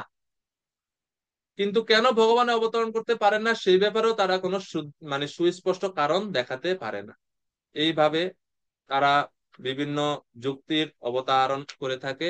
তো বিশ্বনাথ চক্রবর্তী ঠাকুর বলছেন, কিছু কিছু লোক আসুরিক ভাব গ্রহণ করে। যেমন উদাহরণ দিচ্ছে, জরাসন্ধের মতো অসুরেরা আমার ব্যক্তিগত রূপ বিলুপ্ত করার জন্য আমাকে লক্ষ্য করে বাণ নিক্ষেপ করে। আমার দৃশ্যমান রূপের প্রামাণিকতার প্রশ্ন তুলে তারা আমার ব্যক্তিগত রূপের বিরোধিতা করে নানা রকম গোঁড়া দার্শনিক যুক্তি দেখায়। এই ধরনের মানুষ অবশ্যই আমার শরণাগত হয় না। তো এইভাবে আচার্যরা এই চারটি শব্দের ব্যাখ্যা এখানে সংক্ষিপ্তভাবে প্রদান করছে। প্রভুপাদ তাৎপর্য বলছেন, বিষ্ঠাহারী শূকর কখনোই দুধ, ঘি, চিনি তৈরি মিঠাই খেতে চায় না, তেমনি মূঢ় কর্মীরা অস্থির এবং অনিত্য পার্থিব জগতের ইন্দ্রিয় তৃপ্তিদায়ক কথাই কেবল শ্রবণ করে। তারা কৃষ্ণ কথা শ্রবণ করার জন্য বিন্দু মাত্র শ্রবণ সময় পায় না। যেমন সুখদেব গোস্বামী ভাগবতমে বলছেন, শ্রোতব্যাদিনি রাজেন্দ্র নৃণাম সন্তি সহস্রশা অপশ্যতাৎ আত্মতত্ত্বম গৃহেষু গৃহমেদিনাম। হে রাজশ্রেষ্ঠ, মানে সুখদেব গোস্বামী বলছেন, হে রাজশ্রেষ্ঠ, আত্মতত্ত্ব জ্ঞান আলোচনায় উদাসীন বিষয়াসক্ত গৃহমেদীরা অসংখ্য শ্রবণ কীর্তন বা স্মরণের বিষয় তাদের থাকে। তারা কৃষ্ণ কথা ব্যতীত অন্যান্য অসংখ্য বিষয়ে তারা শ্রবণ কীর্তন এবং স্মরণ করে থাকে, কিন্তু তারা আমার শরণাগত হয় না। তো এইভাবে শিল প্রভুপাদ এই চারটি শ্লোক বিষয়, যে মূঢ়, নরাধম, মায়া অপহৃত জ্ঞান এবং আসরিক ভাব সম্পন্ন ব্যক্তি বা নাস্তিক, তারা কখনো ভগবানের শরণাগত স্বাভাবিকভাবে তারা হয় না। এখন এটা তো আমরা বুঝলাম যে তারা ভগবানের শরণাগত হয় না। কিন্তু এখন আপনাদের কাছে একটা ছোট্ট প্রশ্ন। এই শ্লোকে ভগবান বলছেন দুষ্কৃতি পরায়ণ মানুষ আমার শরণাগত হতে পারেন। আবার নবম অধ্যায়ের 30 নম্বর শ্লোক, খেয়াল আছে কারণ নবম অধ্যায়ের 30 নম্বর শ্লোক কি? কোন শ্লোক? খুব বিখ্যাত শ্লোক। अपि चेत् सुदुराचारो भजते मामनन्यवाक् साधुरेव समन्तव्य সম্যক ব্যবহৃত হিসা। মনে পড়ছে? ওই শ্লোকে কি বলা হচ্ছে যে অপিচেত সুদুরাচার, কেউ যদি এমনকি সুদুরাচারীও হয় কিন্তু ভজতে মাম অনন্যবাক, আমার প্রতি ভজনা করে, তাহলে এর মানে নবমতে 30 নম্বর শ্লোকে ভগবান বলছেন যে দুরাচারী মানুষ ভগবানের শরণাগত হতে পারে। আবার আজকের শ্লোকে ভগবান বলছেন এই 4 প্রকার দুরাচারী মানুষ, দুষ্কৃতিকারী মানুষ কখনো আমার শরণাগত হয় না। পরস্পর বিরোধী না?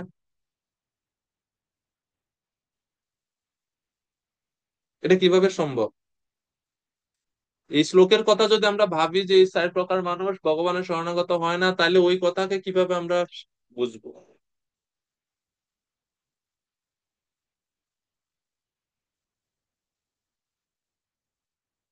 কেউ চিন্তা করে কিছু বলতে পারেন, সমাধান কি? আজকে ভালো লাগতেছে যে মানে আমি যতদিন আপনাদের এখানে ক্লাসে আসছিলাম, আজকে ভক্তদের উপস্থিতিটা সবচেয়ে বেশি আমার আমার কাছে, মানে আমি দেখছি আর কি। এতদিন গত ক্লাসেও কতজন ছিল? 10 জন কি 11 জন মনে হয়, না গোপমিত্র প্রভু? লাস্ট ক্লাসে আমরা কতজন পাইছি ভক্তদেরকে? হ্যাঁ, ওই রকমই পাবো, 10-15 জন। 10-15 জন। আজকে বৈষ্ণবরা সবাই একাদশী তিথি উপলক্ষে মনে হয় আমাদের দর্শন দিতে আসছে নাকি? যারাই আছেন বৈষ্ণব বৈষ্ণবী গণ, আপনারা আমাদেরকে ছেড়ে যাইয়েন না। মানে সামনের ক্লাসগুলোতেও থাকার চেষ্টা করবেন, যদিও জানি যে আপনারা অনেক ব্যস্ত থাকেন, অনেক কিছু দিক সামলিয়ে এরপরে ক্লাসের সময় করতে হয়। তো ভক্তরা থাকলে আমরা আলোচনা করতে পারি, আমি অনেক কিছু শিখতে পারি। হ্যাঁ। তো হ্যাঁ, বড় দয়া প্রভু, বড় দয়া নিতাই গৌর প্রভু। হরে কৃষ্ণ। হ্যাঁ হরে প্রভু কৃষ্ণ। বলুন।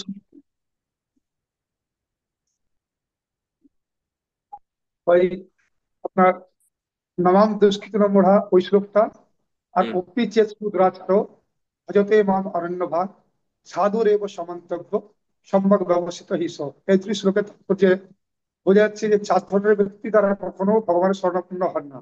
আর এখানে আবার পরমেশ্বর ভগবান বলছেন যারা আমার অনন্য ভক্তি সহকারে আমার ভজনা করে তাদেরকে সাধু বলে দিবে।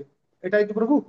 হুম তো এখানে বলা হচ্ছে যে তার যথার্থ মার্গে অবস্থিত, কোনো কারণবশত ভজনা করতে করতে সে ফল ডাউন হয়েছে বা তার ভক্তিটা সেখানে স্থগিত হয়ে গেছে, তাহলে তাকে কখনো অবজ্ঞা করা উচিত নয়।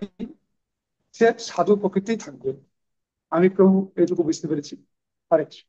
অনেক অনেক অনেক ধন্যবাদ প্রভু, বড় দয়া প্রভু। আর কেউ কি, আরো কোনো ভক্ত কিছু বলবেন? হ্যান্ড রেজ করেন যদি কৃপা করে একটু।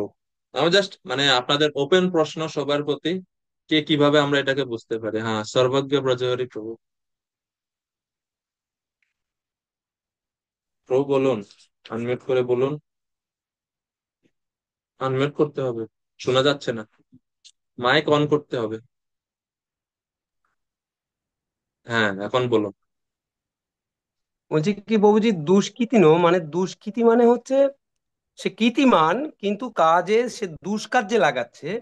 হ্যাঁ। কিন্তু যখন সে ভক্ত সঙ্গে এসে সাধু সঙ্গে এসে ভগবানের সেবা পূজায় নিযুক্ত হয়ে যাবে, হুম তখন তাকে সাধু বলেই গণ্য হবে। তো সে আগে দুষ্কৃতী থাকতে পারে, দুরাচারী থাকতে পারে, কিন্তু এখন সাধু প্রভাবে, ভক্ত সঙ্গের প্রভাবে সে সাধু বলেই তাকে জানবো। এটাই আমি উপলব্ধি করতে পেরেছি। অনেক ধন্যবাদ সর্বজ্ঞ ব্রজহরি প্রভু। খুবই মূল্যবান কথা, যে হ্যাঁ, দুষ্কৃতি হতে পারে, কিন্তু যদি সাধু সঙ্গের প্রভাবে, কোনো বৈষ্ণবের কৃপায় যদি তার মন পরিবর্তন হয়ে যায়, তাহলে তো হয়ে গেল, আসতে বাধা নাই। আচ্ছা, আমরা বিনয়ী নিতাই দাস প্রভুর কাছ থেকে একটু শ্রবণ করি। প্রভু কৃপা করে বলুন আপনার অভিমত কি এই বিষয়ে। প্রভু হরে কৃষ্ণ প্রভু। হরে কৃষ্ণ প্রভু। ডাবল ডিভাইস আছে নাকি, ইকো হচ্ছে? দণ্ডবত প্রণাম হ্যাঁ প্রভু, ধন্যবাদ প্রভু। প্রণাম হ্যাঁ, প্রভু। পাশে আরেকটা আমাদের গুরু ভাই ক্লাস করতে প্রভু। ও আচ্ছা, ও বলুন।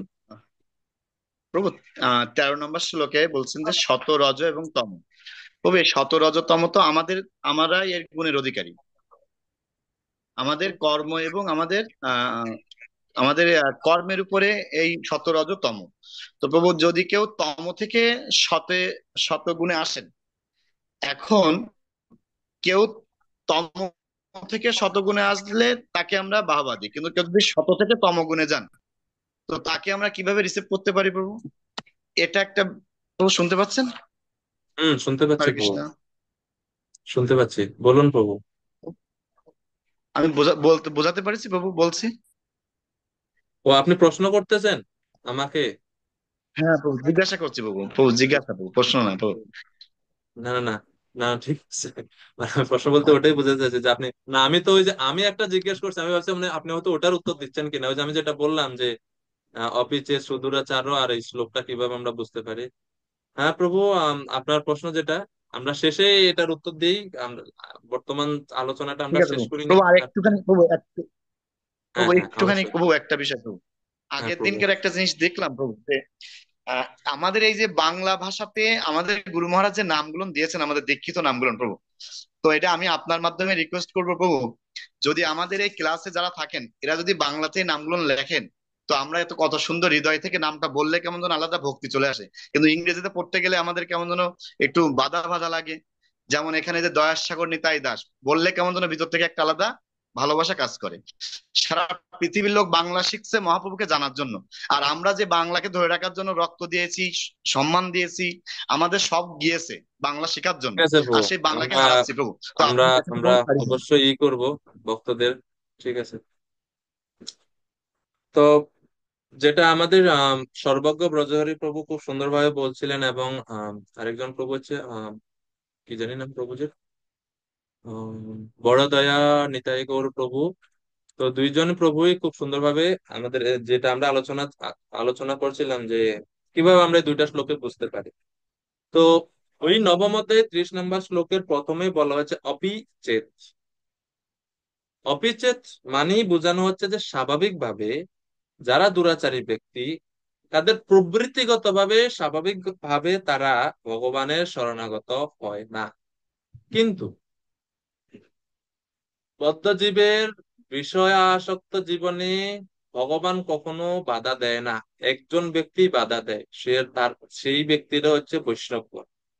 বৈষ্ণবরা অনেক সময় জোর করে বদ্ধজীবের এই যে বিষয় আসক্ত জীবন, সেটা খণ্ডন করার জন্য ভক্তরা হস্তক্ষেপ করে। ঠিক আছে। তো কোন বৈষ্ণবদের অনুপ্রেরণায়, বৈষ্ণবদের সঙ্গ প্রভাবে যদি ওই সমস্ত দুরাচারীরা ব্যক্তিরা যদি, এটা স্বাভাবিকভাবে হয় না কিন্তু কিছু কিছু কেসে যদি হয়ও, তারা যদি ভগবানের শরণাগত হয়, ভগবান এই জন্য গীতার নবম অধ্যায়ে বলছে তাদেরকে সাধু বলে জানতে হবে। কেন সাধু বলে জানতে হবে? সে কি ভগবানের শরণাগত হওয়ার সাথে সাথে কি সে তার সমস্ত অপকর্ম বা খারাপ গুণ থেকে মুক্ত হয়ে গেছে? ভগবান বলছে যদিও সে এখনো পর্যন্ত সমস্ত খারাপ প্রবৃত্তি বা স্বভাব থেকে মুক্ত হয়নি, কিন্তু যেহেতু তার লক্ষ্যটা ঠিক আছে যে আমি শুদ্ধ হব এবং সে শুদ্ধিকরণ পন্থার মধ্যে আছে, এই জন্য তাকে আমাদের সাধু বলে জানতে হবে।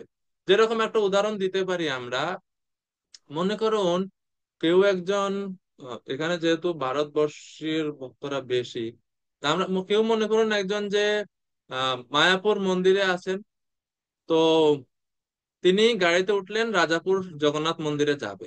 ঠিক আছে। তা আমি গোপমিত্র প্রভুকে দিয়ে উদাহরণটা দিই যে গোপমিত্র প্রভু রাজাপুর মন্দিরে, জগন্নাথ মন্দিরে যাচ্ছেন। হ্যাঁ, রাজাপুর গেছেন।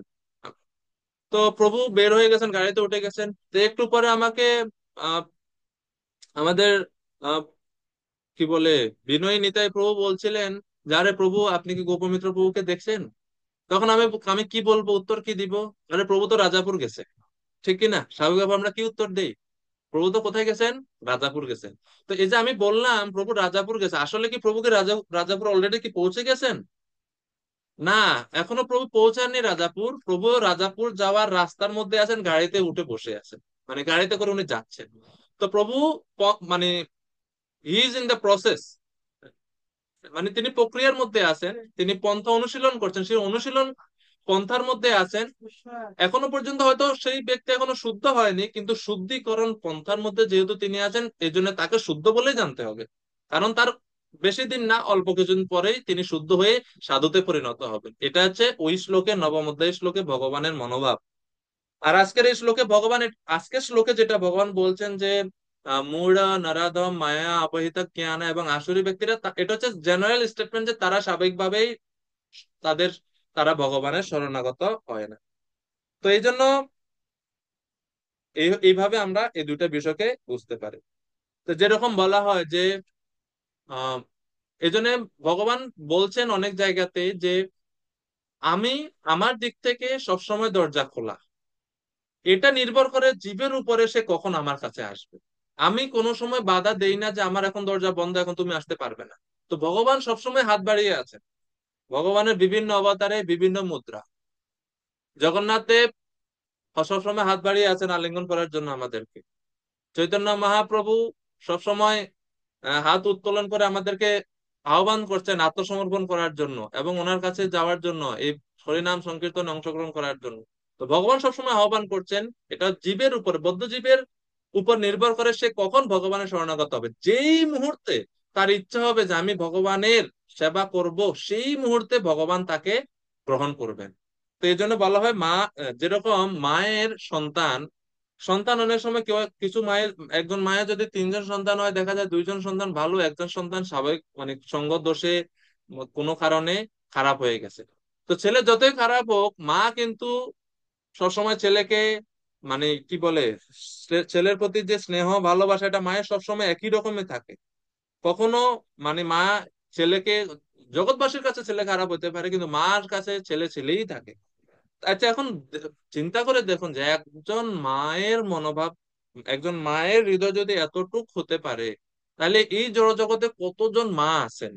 সমস্ত মায়েদের যিনি উৎস, সমস্ত মায়ের হৃদয়ের ভালোবাসা, সমস্ত মায়ের হৃদয়ের যে স্নেহ মমতা, এই সমস্ত স্নেহ মমতা যে ভগবান শ্রীকৃষ্ণের কাছ থেকে আসতেছে, সেই ভগবান শ্রীকৃষ্ণের মনোভাব, সেই ভগবান শ্রীকৃষ্ণের হৃদয় স্নেহ মমতা না কত বিশাল হবে। তো সেই জন্য ভগবান কখনোই চায় না বদ্ধজীব আমার কাছে না আসুক, ভগবান চায় জীব আসুক। কিন্তু আমাদের ত্রুটি, আমরা ভগবানের শরণাগত হতে চাই না। এই জন্য বলছে কুপুত্র জয়তে ক্বচিৎ অপি কুমাতা না ভবতি, যে ছেলে কোনো সময় কুপুত্র হয় কিন্তু মা কোনো সময় কুমাতা হয় না। রামচরিত মানসে খুব সুন্দরভাবে একটা তুলসীদাস কবি, রামচরিত মানসের যিনি রচয়িতা, তিনি বলছেন, जो नर हई चराचर द्रोही आवई सभय शरण तकिक मोही त्यजी मद मोह कपट छल नाना करई सद्य तेहि साधु समाना। রামচরিত মানসে অবোধ ভাষা তিনি বলছেন যে যারা বিশ্ব চরাচরের প্রাণীদের প্রতি দ্বেষ করে, তারা যদি কখনো আশ্রয় না পেয়ে ভীত হয়ে সর্বতোভাবে আমার আশ্রয় নিয়ে আমার শরণাগত হয়, তাহলে আমি তাদের মোহ, মদ, কপটতা, নানারূপ ছলনা ইত্যাদি দোষ না দেখে, তার হৃদয়ের ভাব দেখে তাদের প্রতি কৃপা প্রদর্শন করি এবং তাদেরকে খুব শীঘ্রই সাধুতে পরিণত করি। রামচরিত মানসে রামচন্দ্রের মনোভাব এইভাবে তুলসীদাস প্রকাশ করছে। তো এই হচ্ছে ভগবানের মনোভাব, যে দুষ্কৃতিকারীরা, এই চার প্রকার দুষ্কৃতিকারী ভগবানের শরণাগত হয় না, কিন্তু যদি হয় ভগবান কিন্তু তাদেরকে ত্যাগ করেন। এটা হচ্ছে মূল কথা। রামচরিত মানসে সম্রাট কবি তুলসীদাস তিনি আরো বলছেন, সম্মুখ হই জীব মোহি জবহি জন্ম কুটি অগ নাসই তবহি। যেই মুহূর্তে জীব সম্মুখ হই, আমার প্রতি দৃষ্টিপাত করে, আমার দিকে আসে, আমার প্রতি শরণাগত হয়, জন্ম কুটি অঘ, কুটি জন্মের পাপ নাসহি তবহি, সেই মুহূর্তে আমি নাশ করে দেই এবং তাকে সাধু হওয়ার জন্য অনুপ্রেরণা বা সুযোগ আমি প্রদান করে থাকি। এই হচ্ছে ভগবানের মনোভাব। তো এইভাবে বর্ণনা করার পরে চার প্রকার দুষ্কৃতিকারী যারা ভগবানের শরণাগত হয় না, তাদের কথা ভগবান বললেন। এখন অর্জুনের মনে প্রশ্ন আছে, আচ্ছা তো কারা শরণাগত হয় আপনার, তাদেরকে একটু চিনান আমাকে। তো এখন ভগবান চার প্রকার সুকৃতিকারীদের কথা বলবেন। এতক্ষণ শুনলাম দুষ্কৃতি, এখন হচ্ছে সুকৃতি। ঠিক আছে। তো মাঝখানে আমাদের সদাতুষ্ট শ্রী গৌরাঙ্গ প্রভু হ্যান্ড রেজ করছিলেন। প্রভুকে কোনো প্রশ্ন আছে, কিছু বলবেন? ও মনে হয় এখন নেই। হরে কৃষ্ণ প্রভুজি। প্রভু বলুন, হ্যান্ড রেজ করছিলেন। প্রভু, হ্যাঁ প্রভু, আমার হ্যান্ড রাইজ হয়ে গেছিল ভুল করে। ও আচ্ছা, ঠিক আছে ঠিক আছে। ওকে, আমরা 16 নম্বর শ্লোক, 4 প্রকার সুকৃতিকারী যারা শরণাগত হয় ভগবানের, তাদের কথা শুনি। চতুর্বিধা ভজন্তে মাম জনঃ সুকৃতিনোর্জুন, আর্তো জিজ্ঞাসুরর্থার্থী, জ্ঞানী চ ভরতর্ষভ। এখানেও সেই ভরতর্ষভ শব্দের প্রয়োগ হয়েছে। হে ভরত শ্রেষ্ঠ অর্জুন, 4 প্রকার ব্যক্তি আমার শরণাগত হয়। কে কে? আর্ত, অর্থার্থী, জিজ্ঞাসু এবং জ্ঞানী। এই 4 প্রকার পুণ্যকর্মা ব্যক্তিগণ আমার ভজনা করে। তারা ভগবানের ভজনা করে। ভজন্তে, চতুর্বিধা ভজন্তে মাম, আমাকে ভজনা করে। এবং এই জন্য তাদেরকে বলা যায় সুকৃতি না, বা ধার্মিক। তো এখানে সুকৃতিন শব্দ দ্বারা আসলে কি বোঝানো হচ্ছে? সুকৃতিন বলতে এখানে বোঝানো হচ্ছে যে এই যে 4 প্রকারের মানুষ যারা ভগবানের শরণাগত হয়, ভজনা করে, এরা হচ্ছে অজ্ঞাত সুকৃতিকারী। এনাদের সুকৃতি আছে, কিন্তু এই যে সুকৃতি, এটা হচ্ছে অজ্ঞাত সুকৃতির কথা বলা হচ্ছে। সুকৃতির পরিমাণ বৃদ্ধি পাওয়ার ফলে কেউ ভক্তিযোগে পূর্ণ রূপে যুক্ত হয়। এই যে 4 জনের কথা বলছে, এনারা এখনো পূর্ণরূপে শুদ্ধ ভক্তিতে যুক্ত হয়নি।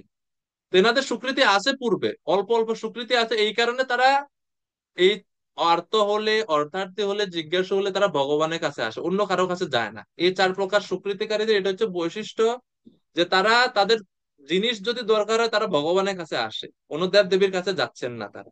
এটা হচ্ছে বিষয়। তো আমরা উদাহরণস্বরূপ এখানে দেখতে পারি 4 প্রকার ব্যক্তিদের সম্বন্ধে প্রভুপাদ খুব সুন্দরভাবে ব্যাখ্যা করছেন। সুকৃতিকারী 4 জন।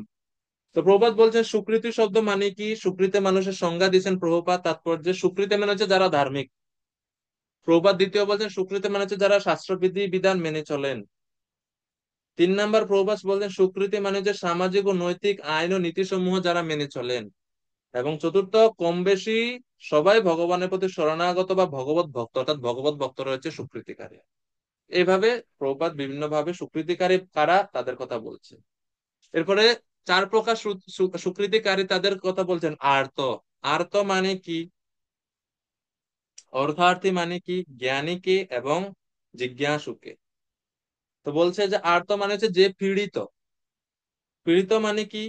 তো সংজ্ঞা দিয়ে বলা হচ্ছে যে কোনো বিপদ হলে, প্রাণ সংকটময় অবস্থা হলে, ইচ্ছার বিপরীত কোনো ঘটনা ঘটলে যারা দুঃখিত হয়, কষ্ট পায়, এবং সেই কষ্ট দূর করার জন্য, সেই দুঃখ দূর করার জন্য, সেই বিপদ দূর করার জন্য যারা ভগবানকে ডাকে, এবং দুঃখের প্রতিকার অর্থাৎ দুঃখ থেকে মুক্তির জন্য যারা শুধুমাত্র ভগবানের কাছেই যায়, ভগবানের কাছ থেকে সেই দুঃখের প্রতিকার, বিপদ থেকে মুক্ত হওয়ার আশা করে যারা, অন্য কারো সাহায্য যারা নেয় না, তাদেরকে বলা হয় আর্ত ভক্ত। এবং আর্ত ভক্তদের উদাহরণ আমরা পাই গজেন্দ্র এবং দ্রৌপদী। কিন্তু আচার্যরা বলেন যে আর্ত ভক্তদের উদাহরণ হিসেবে আমরা গজেন্দ্র এবং দ্রৌপদীর থেকেও আরো শ্রেষ্ঠ একজন ভক্তের উদাহরণ আছে, যিনি আর্ত, তিনি হচ্ছেন উত্তরা। কেন গজেন্দ্র এবং দ্রৌপদীকে আমরা পূর্ণরূপে আর্ত বলতে পারি না? ওনারা আর্ত ভক্ত ঠিক আছে, কিন্তু ওনাদের একটু কমতি আছে। প্রাথমিক ভাবে মানে বাহ্যিক ভাবে একটু কমতি দেখা যায়, যে আর্ত ভক্তরা তারা শুধুমাত্র ভগবানের সাহায্য নিবে, ভগবানের কাছে আসে বিপদ থেকে মুক্তির জন্য, নিজের অন্য কারো কাছে বা অন্য কোনো কিছুর উপর তারা নির্ভর করে না। কিন্তু আমরা দেখি গজেন্দ্রের কাহিনীতে অষ্টম স্কন্ধ ভাগবতমে, সে প্রথমে নিজে চেষ্টা করছে কুমিরের হাত থেকে রক্ষা পাওয়ার জন্য। 1000 বছর না, জলের মধ্যে যুদ্ধ করছে, কিন্তু যখন পারেন নাই, জয়ী হতে পারবেন না, পরাজিত হওয়ার মানে পরাজয় অবশ্যম্ভাবী, ঠিক ওই সময়ে নারায়ণাখিল গুরু ভগবান নমস্তে বলে সুরের দ্বারা একটা পদ্ম ফুল ভগবান নারায়ণকে নিবেদন করলেন। শেষ মুহূর্তে তিনি ভগবানের কাছে ভগবানকে সৃষ্টিকর্তাকে ডাকলেন। তিনি আবার ভগবানের কোনো নাম ধরে ডাকেননি গজেন্দ্র, তিনি ভগবানের গুণবাচক, যিনি এই জড়জগৎকে সৃষ্টি করেছেন, যিনি এই জড়জগৎকে প্রতিপালন করছেন, সেই ভগবানের আমি শরণাগত হই, এইভাবে গুণবাচক নাম ধরে ভগবানকে ডাকছেন। তো সমস্ত দেবদেবতারা বলতেছেন যে গজেন্দ্র আমাদের কারো নাম ধরে ডাকতেছেন, আমরা কেন যাব গজেন্দ্রকে রক্ষা করার জন্য। এই জন্য সমস্ত দেবতারা এসে যুদ্ধ দেখতেছে, কিন্তু কেউ গজেন্দ্রকে রক্ষা করছে না। কিন্তু ভগবান যেহেতু, এই যে একটু আগে বললাম, মা, সমস্ত মায়েদের সম্মিলিত রূপ হচ্ছে ভগবান। ভগবান চিন্তা করতেছেন যে গজেন্দ্র আমার নাম কোনো ডাকেনি, গোবিন্দা, কৃষ্ণ, মধুসূদন, জগন্নাথ কোনো নাম ধরে ডাকে নাই, কিন্তু সে যে গুণগুলোর কথা বলছে, সমস্ত জগতের সৃষ্টি, স্রষ্টা, মায়ার অধীশ্বর, এই এই যে গুণগুলো বলছে, এই গুণগুলো কিন্তু আমার সাথে মিলে। তো যেহেতু গুণ আমার সাথে মিলছে, এই জন্য ভগবান নিজে থেকে নিজে নিজে গুণ টুন মিলাই বলছে, তখন নিজে সিদ্ধান্ত নিয়েছে যে এই গজেন্দ্র আমাকেই ডাকতেছে। নাম না বললেও অসুবিধা নেই, বেচারা বিপদে পড়ে হয়তো নাম ভুলে গেছে, আমি যেহেতু আছি এখানে, আমি তাকে রক্ষা করব। ভগবান চলে আসছেন রক্ষা করার জন্য। তো এই জন্য গজেন্দ্র প্রথমে নিজে চেষ্টা করছে কিছু সময়, প্রথম থেকেই ভগবানের শরণাগত হননি। শেষে যখন আর কোনো উপায় নাই, তখন ভগবানের শরণাগত হলেন। এই জন্য এখানে একটু আর্তভক্ত, ঠিক আছে গজেন্দ্র মহারাজ, কিন্তু একটু কমতি আছে। কিন্তু আমরা দেখি উত্তরার ক্ষেত্রে, উত্তরা যখন ব্রহ্মাস্ত্র তার দিকে আহ অগ্রসর হচ্ছিল, উত্তরার সাথে সাথে বলছে পাহি পাহি মহায়োগীন দেব দেব জগৎপতে নান্যম ত্বাৎ অভয়ম পশ্যে যত্র মৃত্যু পরস্পরম। দৌড়ে এসে আসছেন উত্তরা মাতা কৃষ্ণের কাছে। সামনে পঞ্চপাণ্ডব ছিল, তার শ্বশুররা ছিল। শ্বশুর, হ্যাঁ, অভিমন্যুর স্ত্রী উত্তরা, অভিমন্যু শ্বশুর, ঠিক আছে, কিন্তু পঞ্চপাণ্ডবদের কারো কাছে আসে নাই। তো প্রথমে উত্তরা বলছে পাহি পাহি মহাযোগিন দেব দেব জগৎপতে, হে ভগবান শ্রীকৃষ্ণ, কৃপা করে আমাকে রক্ষা করো, পাহি পাহি। দুইবার বলছেন, এর মানে খুবই আর্ত এবং ব্যর্থ ভাবে তিনি ভগবানকে ডাকছেন, সম্বোধন করছেন।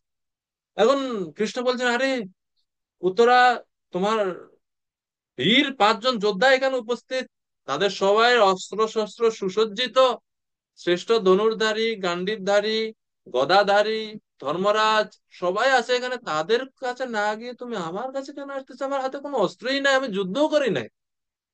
তখন দ্বিতীয় লাইনে বলছে না অন্যম তদ অভয়ম পশ্যে, না অন্যম, আপনি ছাড়া আর কাউকে আমি অভয় প্রদান করার মতন কারোকে আমি পাচ্ছি না, আপনি একমাত্র, এই জন্য আমি আপনার কাছে আসতেছি। তো উত্তরা প্রথম থেকে পঞ্চপাণ্ডবদের কাছে যায়নি, নিজেও নিজেকে রক্ষা করার চেষ্টা করেনি, জানে নিজেকে নিজে সে রক্ষা করতে পারবে না, এই জন্য বলছে যত্র মৃত্যু পরস্পরম, এই জগতে একজন আরেকজনকে মৃত্যু, মানে মৃত্যু এক একজনকে সবার পিছনে ধাবিত হচ্ছে, কেউ কাউকে রক্ষা করতে পারে না, একমাত্র আপনি পারেন, সেই জন্য আমি আপনার শরণাগত হই। দ্রৌপদীও প্রথমে ভগবানের শরণাগত, ভগবানকে ডাকলেন শেষে। প্রথমে আগে দেখছিলেন নিজের পত্নীদের প্রতি, এরপরে নিজের শক্তির প্রতি তার কিছু সময় পর্যন্ত নির্ভরশীলতা ছিল যে আমি হয়তো আমাকে রক্ষা করতে পারবো। শেষে যখন দেখলেন যে আর কোনো উপায় নাই, তখনই তিনি ভগবানের শরণাগত হলেন, ভগবান রক্ষা। এইভাবে আর্ত ভক্ত মানে হচ্ছেন যে ভক্ত পীড়িত হয়ে দুঃখিত হয়ে শুধুমাত্র ভগবানের কাছেই যান তার পীড়িত অবস্থার থেকে মুক্তি পাওয়ার জন্য, তিনি হচ্ছেন আর্ত ভক্ত, ভগবানের শরণাগত হন তারা। 2 নাম্বার হচ্ছে অর্থার্থী। অর্থার্থী কি বলা হচ্ছে? আহ, যারা ধন সম্পত্তি বা অর্থ, প্রতিপত্তি, সম্পদ, নাম, যশ ইত্যাদি লাভের জন্য তারা অন্য কোনো দেবদেবীর কাছে যায় না, তারা কেবলমাত্র ভগবানের কাছে যায় এবং ভগবানের কাছ থেকে সেই অর্থ, ধন সম্পত্তি প্রার্থনা করে, তারা হচ্ছে অর্থার্থী ভক্ত। এই অর্থার্থী ভক্তের মধ্যে আবার কিছুটা আহ, দুইটা ভাগ আছে। কেউ কেউ হচ্ছে শুধুমাত্র অর্থার্থী, আবার কেউ হচ্ছে ভগবানের অর্থার্থী। শুধুমাত্র অর্থার্থী কারা? তো বলা হচ্ছে যে যাদের ধন লাভের ইচ্ছা থাকে এবং তা প্রাপ্তির জন্য তারা সাংসারিক উপায়ের সাহায্য নেয়, আবার কখনো কখনো ধন লাভের আশা তারা ভগবানকে স্মরণ করে। তো তাদের ভগবানকে স্মরণটা, ভগবানের কাছে আসাটা তুলনামূলকভাবে কম, চাহিদার পরিমাণটা সবচেয়ে বেশি। তারা হচ্ছে শুধু অর্থার্থী, অর্থাৎ তারা অর্থের ভক্ত। ঠিক আছে? কিন্তু যারা, যাদের মধ্যে ভগবানের সম্বন্ধ মুখ্যভাবে থাকে, তারা ক্রমশ ভগবানের দিকে অগ্রসর হয়, এবং যত বেশি তারা ভগবানের দিকে অগ্রসর হয় ততই তাদের ধনের যে বা অর্থের যে ইচ্ছা, অর্থ প্রাপ্তির বা অর্থ কামনার যে ইচ্ছা, সেটা তত কমতে থাকে দিনে দিনে। তারা হচ্ছে ভগবানের অর্থার্থী, এবং ওই অর্থার্থী ভক্তের কথাই এই শ্লোকে বলা হচ্ছে। যেরকম উদাহরণ আমরা পাই, ধ্রুব মহারাজ অর্থার্থী ভক্তের উদাহরণ হচ্ছে ধ্রুব। প্রথম দিকে ধ্রুব মহারাজের ইচ্ছা ছিল ব্রহ্মার থেকে বড় পদ লাভ করব। এই ইচ্ছা পূরণের জন্য, ভগবানের ভক্তি করার জন্য, নারায়ণ প্রাপ্তির জন্য গৃহত্যাগ করছে মায়ের উপদেশে। প্রথমধ্যে নারদ মুনির ইন্টারভেনশন, উনি নারদ মুনির হস্তক্ষেপে দিক পরিবর্তন হয়ে গেছে ধ্রুব মহারাজের। নারদ মুনি তখন শিখাই দিলেন তাকে ভক্তির পন্থা। তিনি গেলেন মধুবনে। মধুবন মানে হচ্ছে বৃন্দাবন। সেখানে গিয়ে ভক্তি করা মানে ভগবানের আরাধনা করা শুরু করলেন। ভগবানের আরাধনাতে এত বেশি মগ্ন হলেন, ভগবানকে যখন প্রাপ্ত হলেন তখন বলছেন, হে প্রভু, স্থানাবিলাসী তপসি স্থিতোऽয়म् ত্বম প্রাপ্তবান দেব মুনীন্দ্র গুহ্যম কাচম বিচিন্বন অপি দিব্য রত্নাম স্বামীন কৃতার্থোস্মি বরম ন যাচে। যে প্রার্থনা, যে ইচ্ছা পূরণের জন্য গৃহত্যাগ করে এত কষ্ট করে বনে আসছে, কঠোর তপস্যা করছে, যখন ভগবান আসছেন যে ধ্রুব কেন ডাকতেছো, বর প্রার্থনা করো, তখন বলছে হরিভক্তি শুদ্ধোদয়ে বলা হচ্ছে এই শ্লোক, স্থানাবিলাসী তপসে স্থিত হইয়াম। আমি তপস্যা করছি স্থান, বড় পদ লাভ করার জন্য, বড় স্থান লাভ করার জন্য। কিন্তু আমি এই এইটা প্রাপ্ত হওয়ার জন্য তপস্যা করছি, কিন্তু তপস্যা করে কাকে পাইছি? ত্বম প্রাপ্তবান, আমি আপনাকে পেয়ে গেছি, যিনি হচ্ছেন দেব মুনীন্দ্র গুহিয়াম। দেবতা এবং মুনিরা পর্যন্ত যার দর্শন প্রাপ্ত হয় না। পরে ধ্রুব মহারাজ নিজের অনুতাপ করতেছেন যে কাচম বিচিন্নন অপিদিব্য রত্নম, আমার অবস্থা হচ্ছে সেই রকম, আমি ভাঙা কাঁচের টুকরা খুঁজতে খুঁজতে খুঁজতে আমি দিব্যরত্ন পেয়ে গেছি। তো দিব্যরত্ন রূপ আপনাকে যখন পেয়ে গেছি, তখন আর কাঁচার আহ, উম, আহ, ভাঙা কাঁচের টুকরার আর কি দরকার আছে? তো বলছে স্বামীন, হে প্রভু, হে আমার প্রভু, কৃতার্থ অস্মি, আমি কৃতার্থ হয়েছি, বরম নয় আছে, কোনো বড় চাই না। তো এটা হচ্ছে অর্থার্থী ভক্ত। অর্থ প্রাপ্তির জন্য ভগবানের কাছে আসছে, কিন্তু যখন ভগবানকে পাইছে বা ভগবানের ভক্তিতে যখন একটু উন্নত হয়, তখন আর অর্থ প্রাপ্তিটা তাদের আর মুখ্য থাকে না। ভগবানের প্রতি তারা একটু বেশি অর্থের ইচ্ছার থেকে ভগবানের প্রতি ধাবিত হয়ে যায় বেশি। অর্থার্থী এর যে উদাহরণ হচ্ছে ধ্রুব ধ্রুব মহারাজ। অর্থাৎ 3 নম্বর হচ্ছে জিজ্ঞাসু। জিজ্ঞাসু কারা? জিজ্ঞাসু ভক্তকে, জিজ্ঞাসু মানে হচ্ছে জানতে আগ্রহী। তো আচার্যরা বলছেন যে আর্ত, জিজ্ঞাসু এবং অর্থার্থী, এই তিনজন হচ্ছে কর্মমিশ্র ভক্ত। ঠিক আছে? আর চতুর্থ যে জ্ঞানীর কথা বলা হচ্ছে, যে ভগবানের ভক্তি বরণের শরণাগত হয়, সেই জ্ঞানী হচ্ছে জ্ঞান মিশ্র ভক্ত। প্রথম তিনজন আর্ত, জিজ্ঞাসু, অর্থাৎ হচ্ছে কর্মমিশ্র ভক্ত, এবং জ্ঞানী হচ্ছে জ্ঞান মিশ্র ভক্ত। তো কর্মমিশ্র ভক্তদের প্রত্যেকেরই ভগবানের ভজনা করার পিছনে কিছু স্বার্থ থাকে প্রথমে, কিন্তু জ্ঞানীর কোনো ব্যক্তিগত বা জড় বাসনা নেই। যদিও জ্ঞানীর মুক্তি লাভের বাসনা রয়েছে, কিন্তু এই বাসনাটা জড় না। এই জন্য জ্ঞানীকে বলা হয় জ্ঞান মিশ্র ভক্ত, এবং কর্মমিশ্র ভক্ত থেকে জ্ঞান মিশ্র ভক্তের স্তরটা হচ্ছে উন্নত। এটা ভগবান পরে বলবেন। তো জিজ্ঞাসু ভক্তের উদাহরণ স্বরূপ আমরা এখানে পেয়ে থাকি জিজ্ঞাসু অর্থাৎ যিনি জানতে আগ্রহী। কি জানতে আগ্রহী? নিজের স্বরূপ, ভগবত তত্ত্ব জ্ঞান, এই জড়জগৎ কি, ভগবানকে, ভগবানকে কিভাবে প্রাপ্ত হওয়া যায়, এইভাবে জানতে আগ্রহী তিনি হচ্ছেন জিজ্ঞাসু। এবং এর এর প্রকৃষ্ট উদাহরণ হচ্ছে শৌনক আদি ঋষিরা, যারা ভগবানকে বোঝার জন্য, ভাগবত কথা শ্রবণ করার জন্য নৈমিষারণ্যে সমবেত হয়েছিল। শৌনক আদি ঋষিরা হচ্ছে এই জিজ্ঞাসু ভক্তদের উৎকৃষ্ট উদাহরণ। এবং এই জিজ্ঞাসু ভক্তদের উদাহরণ স্বরূপ আমরা আহ, এটাই এটাই পাই, জিজ্ঞাসু ভক্ত। আর চতুর্থ হচ্ছে জ্ঞানী। জ্ঞানী কে? জ্ঞানী যিনি পরম তত্ত্ব সম্বন্ধে জ্ঞান লাভ করতে চান, পরম তত্ত্ব সম্বন্ধে জ্ঞান লাভ করতে চান, পরম তত্ত্ব সম্বন্ধে জ্ঞান লাভ করতে চান যিনি, তিনি হচ্ছেন জ্ঞানী। এর উদাহরণ স্বরূপ আমরা পেয়ে থাকি শুকদেব গোস্বামীকে, যিনি পরম তত্ত্ব সম্বন্ধে জানতে আগ্রহী হয়ে গৃহ ত্যাগ করে চলে গেছেন। পরে যখন সেই বনে যখন এই শ্লোক শুনতে পান, অহো বকীয়ম স্তনকালকূটম জিগাংসয়া यप्ययत् असाध्वी लेभे गतिम धात्री उचिताम ततन्यम कम्बा दयालु शरणम व्रजेम। এবং আরেকটা শ্লোক, নটবর বপু কর্ণয় কর্ণিকারম, কিভাবে শ্লোকটা শুরু হয়?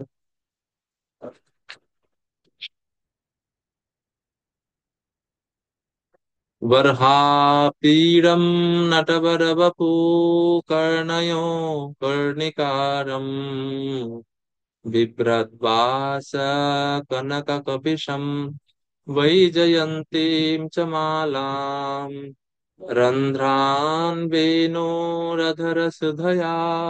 पूरयन् गोपवृन्दै बृन्दारण्यं सपदरमणं প্রাবিশদ গীত কীর্তি। এই দুইটা শ্লোক শ্রবণ করে সুখদেব গোস্বামী কৃষ্ণের প্রতি আকৃষ্ট হয়ে কৃষ্ণ রূপ, মহিমা, কৃষ্ণ মাধুরী আস্বাদনের জন্য তিনি লালায়িত হয়ে ওঠেন।